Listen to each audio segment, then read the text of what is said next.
कैसे हैं आप सभी लोग? I hope you all are fine. So student, start करते हैं हमारा नेक्स्ट चैप्टर, चैप्टर नंबर 11। पेड़ बोला,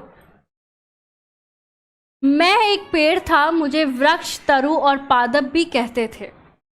धरती की गोद में मेरा जन्म हुआ। मुझे आज भी याद है जब किसी सज्जन ने अपने बगीचे में मेरे बीज को धरती के अंदर गाड़ दिया था। मैं तो बिल्कुल घबरा उठा था, लेकिन प्रकृति की महानता है कि उसने मुझे प्रकाश और हवा प्रदान की। तो ये एक स्टोरी है पेड़ की, जो पेड़ सुना रहा है अपने बारे में, उसकी जो जीवनी है, उसके साथ जो हुआ लाइफ में वो बता रहा है। तो हुआ क्या कि जो पेड़ था वो बता रहा है कि उसे वृक्ष, तरु और पादप, ये उसके पर्यायवाची है।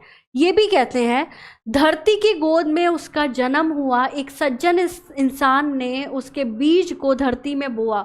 वो घबराया जब उसे धरती में डाला गया, लेकिन भला हो सूरज का, भला हो पानी का, धरती का, जिसने उसे ग्रोथ करने में, वृद्धि करने में सहायता की। वह व्यक्ति भी मुझे रोज देखने आता था और पानी देता था। हवा, पानी और प्रकाश पाकर मेरे अंदर अंकुर फूट गए। मेरा अंकुर देखकर उस व्यक्ति के मुख पर प्रसन्नता की लहर दौड़ पड़ी। तो वो जो व्यक्ति जिसने सीड, जो बीज था वो बोया था, वो डेली आता था, पानी देता था। प्रकाश, पानी और हवा की वजह से जो है वो अंकुरित हुआ बीज, और उसमें से छोटा सा पौधा निकल आया। और उस पौधे को देखकर वो सज्जन भी बड़ा खुश हुआ। मैं धीरे धीरे बड़ा होने लगा, मुझ में पत्ते निकलने लगे। यह सब देखकर वह व्यक्ति बड़ा खुश होता था।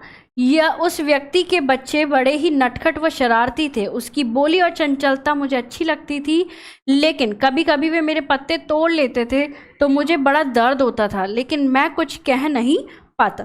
तो वो धीरे धीरे बड़ा होने लगा, उसमें पत्ते आने लगे, फ्रूट्स वगैरह धीरे धीरे आने लगे।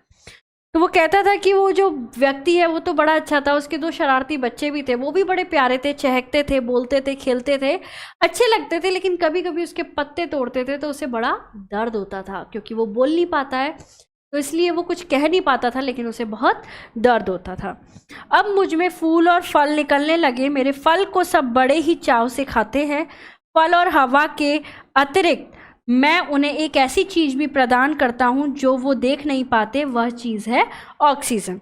तो फूल और फल निकलने लगे। फल जो है सभी खाते हैं, फूलों को सजाते हैं, मंदिरों में सजाते हैं, और इनके अलावा वो एक और चीज़ देते हैं, क्या? ऑक्सीजन। ऑक्सीजन क्या है? ऑक्सीजन जो एयर हम लेते हैं, सांस जो हम लेते हैं, वो कौन सी गैस होती है? ऑक्सीजन होती है। ऑक्सीजन के बिना मनुष्य पल भर भी जीवित नहीं रह सकता। मनुष्य सांस द्वारा ऑक्सीजन लेते हैं और कार्बन डाइऑक्साइड छोड़ते हैं, और जो छोड़ी हुई कार्बन डाइऑक्साइड है वो पेड़ जो है क्या करते हैं?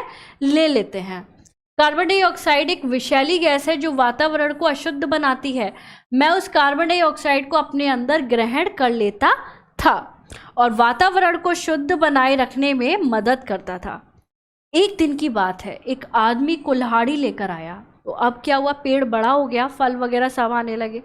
अब एक दिन एक आदमी आया कुल्हाड़ी लेकर और मेरे ऊपर प्रहार करने लगा। मैं ज़ोर ज़ोर से चिल्लाने लगा, मुझे मत काटो, मुझे मत काटो, लेकिन उसने एक न सुनी। मैं सिसकता रहा, लेकिन उसने मुझे काट कर गिरा दिया। वो कुल्हाड़ी लेकर आया और उसने मारा, बहुत मारा। वो रोता रहा, वो चिल्लाता रहा, लेकिन वो एक न सुना और उसने उसे काट कर गिरा दिया। इस प्रकार मेरा अंत हो गया। मैं इस जीव जगत को यही संदेश दे रहा हूँ। तो वो एक जाते जाते एक संदेश देकर गया, वृक्ष धरा के है परिधान, इन्हें लगाना कार्य महान। तो वृक्ष जो है वो क्या है? धरा के, वृक्ष धरा के हैं परिधान, इन्हें लगाना है महान। तो यानी कि जो वृक्ष है वो क्या है? धरा के परिधान, यानी कि कपड़े हैं, और इन्हें लगाना सबसे बड़ा काम है, क्योंकि बहुत सारी चीज़ें जो है हमें वृक्ष से मिलती हैं, बहुत डिपेंड है वृक्ष पे। ठीक है बच्चों, तो जो है सभी प्लांट्स को तोड़ेंगे नहीं, और ट्रीज़ वगैरह जो है बिल्कुल भी हार्म नहीं पहुंचाएंगे, और उन्हें जो है आगे कोई ना कोई पौधा लगाने की कोशिश करेंगे। मिलेंगे नेक्स्ट चैप्टर में। Thank you so much.